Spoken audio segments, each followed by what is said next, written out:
Man, it's been one hell of a year already, and we haven't even really got started. Do not forget to hit that thumbs up.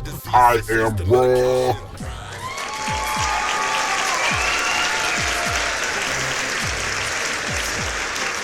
And before we get started with today's lesson, I gotta say, we need more Emmitt Smith in sports talk radio. Emmitt Smith in rare form once again, as he was during the Pro Bowl, when he was calling out the media for the BS that they be on regarding Shedeur Sanders. Going to react to some local Cleveland media as well. That's spelled with a K.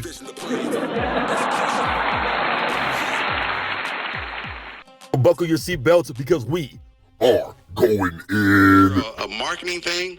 Now that I'm sitting here in the business world and I'm looking at how these things come together, that's what I look at and that's what I see. And that's how the game itself has evolved. I mean, you can go over the list of quarterbacks that came out about 5-6 years ago, but not many of them are turning into Aaron Rodgers or Matthew Stafford or Tom Brady or Patrick Mahomes. Not many of them are rising to that occasion as of yet. Even Josh Allen haven't gotten there. Right. But the marketing will make you think Josh Allen is the best thing since sliced bread. Half of them are bums. I ain't gonna call them bums, but I tell you, half of them are not really complete quarterbacks yet. They don't control their offense the way you would see a quarterback should control his offense. And that's a good point right there. Josh Allen, we didn't stop hearing about him last year. Josh Allen. They put that breath behind their voice, that 1980s rich people breath on those sitcoms. Josh Allen.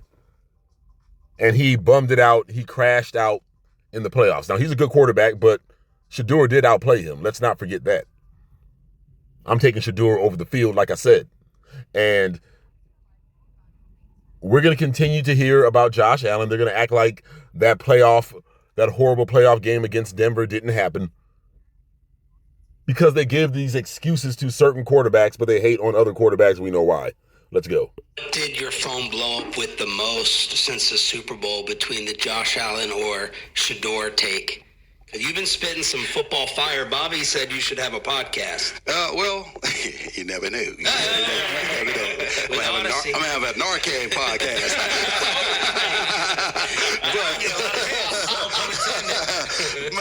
but I just think that, Josh Allen is a very good quarterback. So is Lamar Jackson. Open a Chime checking account in 2 minutes, and we'll spot you up to $200. I just think that, Josh Allen is a very good quarterback. So is Lamar Jackson.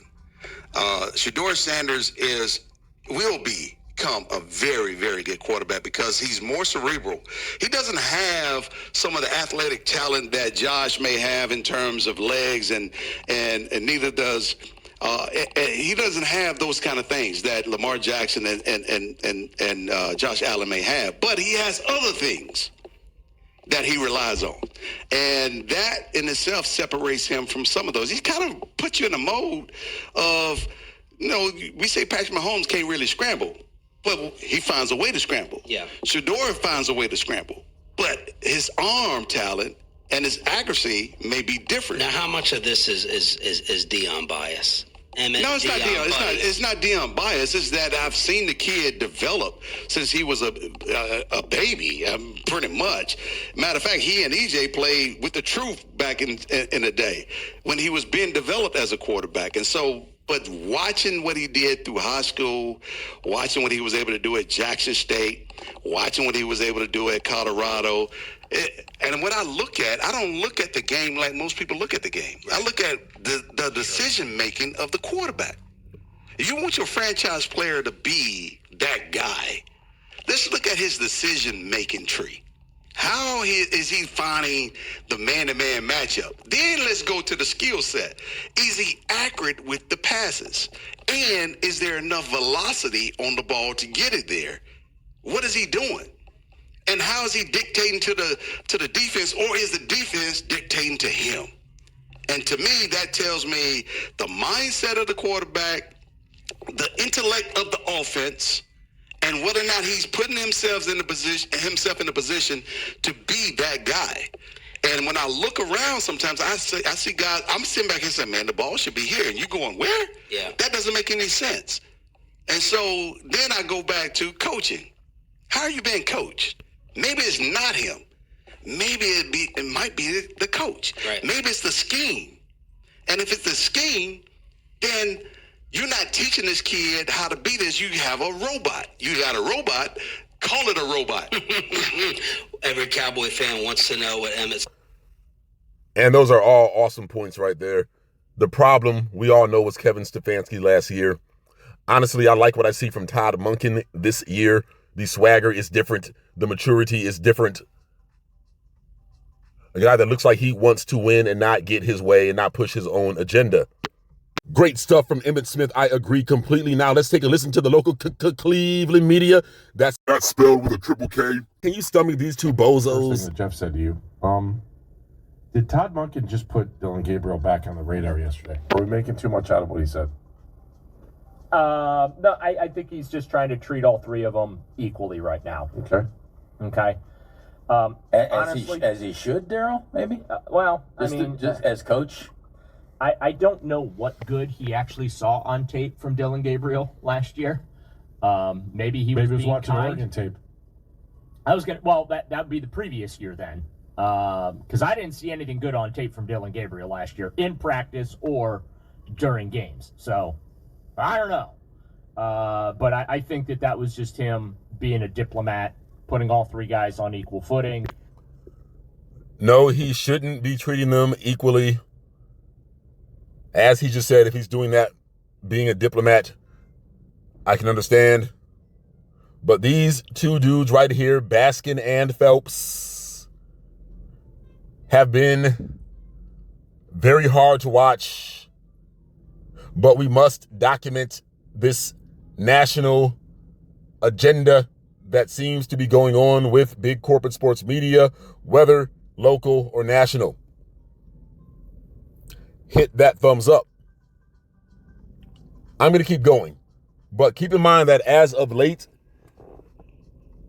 they have been trying to inject Dillon Gabriel back into the conversation.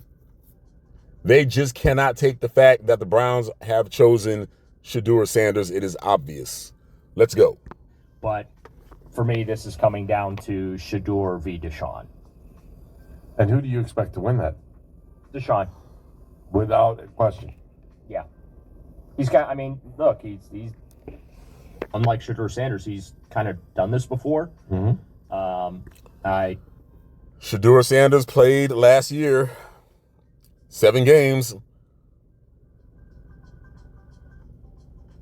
This is just out of control at this point. I expect Shedeur to win the starting job. I think the Browns want him to start, unless Deshaun Watson comes in and just plays lights out, which he could.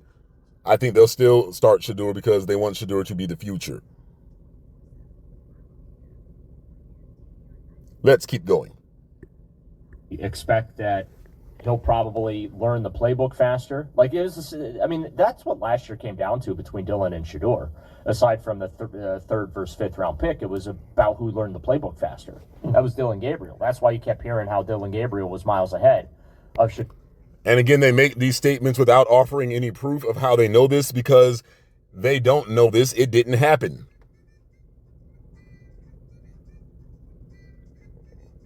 And the continued white supremacist dog whistle language, saying that he learned the playbook faster. First and foremost, how do you learn the playbook when you're not getting any reps in practice? You got to actually make the plays too. Obviously, Dillon Gabriel didn't learn the playbook because he kept throwing checkdowns and they took his ass out of the game, out of the season. After he got injured, he was done. He recovered, he healed, and he did not get back in the game, so he didn't know the playbook well enough. And when Shedeur Sanders came in for that first full game, he looked like he knew the playbook very, very well. What they're doing with Shedeur is criminal. I remember that first game that he came in was against the Ravens. It was for the second half. and they wouldn't block for him. He was running around like a chicken with his head cut off, and they acted like that was because he couldn't play. These white supremacists in the league are very, very, very bitter about what's transpired with Shedeur. Why? He's obviously head and shoulders better than any other quarterback out there, including Cam Ward, including Josh Allen. He went up head-to-head against both of them and smoked them. I'm taking Shedeur over the pack. Like I said last year, he's going to be even better this year. Do not forget whose son that is. That is Deion Sanders' son. You better believe it. I'm going to keep going. Shedeur Sanders. It's the playbook. So, I anticipate that also, too, Deshaun's going to look good in practice. He looks great on Instagram right now. He's physically healthy, which obviously that's a good thing. Okay, that was a shot. He looks good on Instagram. They're jealous of his social media following, his superstardom, the fact he's living better. Look at this guy. Look at him. That Instagram comment really got him. That looks like every angry white boy coach that you didn't want to play for back in the day, don't he? This looks like every weirdo cop that pulled you over on some dark highway somewhere and was like, you're going 53 and a 52. No, I didn't, sir. Well, just write the ticket, dude. Just stop talking. This guy will not play your son even if he's faster and smarter than all of the other players. He could have made it in college sports, but he just wasn't good enough. Too many black guys. Let's keep going. For him. I expect him to be the better practice quarterback, and therefore he'll win the job. And we'll see Shedeur Sanders probably by October. Sorry. And then who do we see in 2027? All right, I got crickets for that one. That's a story for another day. They have fast forwarded to 2027. They can't even look at Shedeur Sanders. They know he's about to ball out. Now, what does 2027 matter anyway if we win 10 games? I got the Browns winning more games than people think they are. That's a pretty good team, that defense, especially if they add something to that defense in the draft, and I think they're going to surprise people and do that. I think they're going to go for free agency or for trades for the offensive line. Picking up wide receivers, maybe a middle linebacker, maybe a free safety.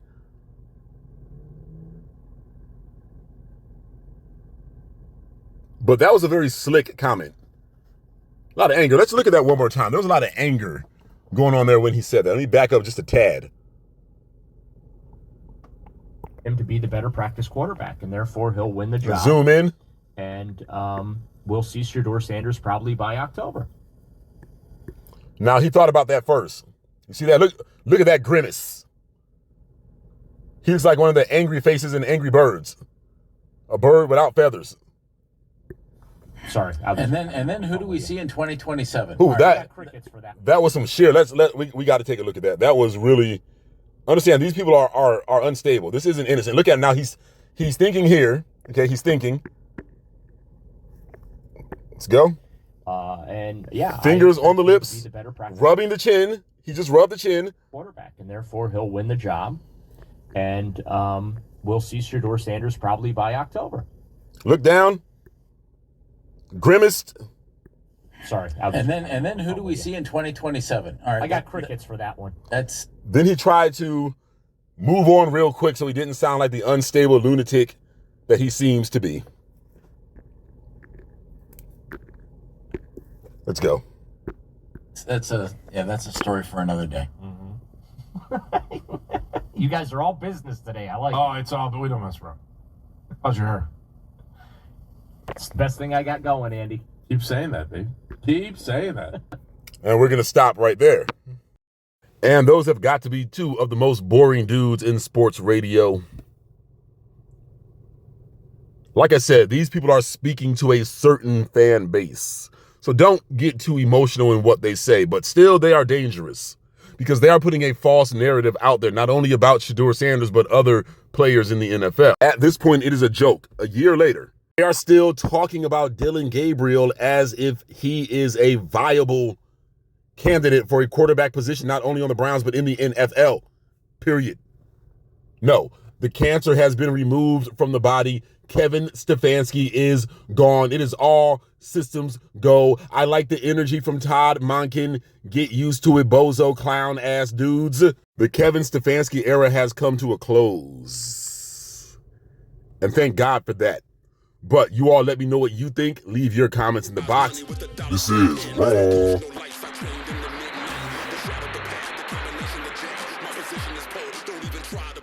Try to check a flag, give me my flowers at last. I said the pain, the strife, I said the rank, the strife. Dominance is achieved through daily dedication. Losing is a disease, success the medication. Grind hard to just shine, we're winning it. Work hard to just time, we're winning it. Toe to toe, that's right, we're winning it. We're winning it. Cold blood in my heart, we're winning it. Scars through battles we fought, we're winning it. Disrespect, yo, don't start, we're winning it. We're winning it. Yeah, ODP never stopping. I thought I told you never, ever. Yeah, mental game, the vision, the plan, execution. Yeah.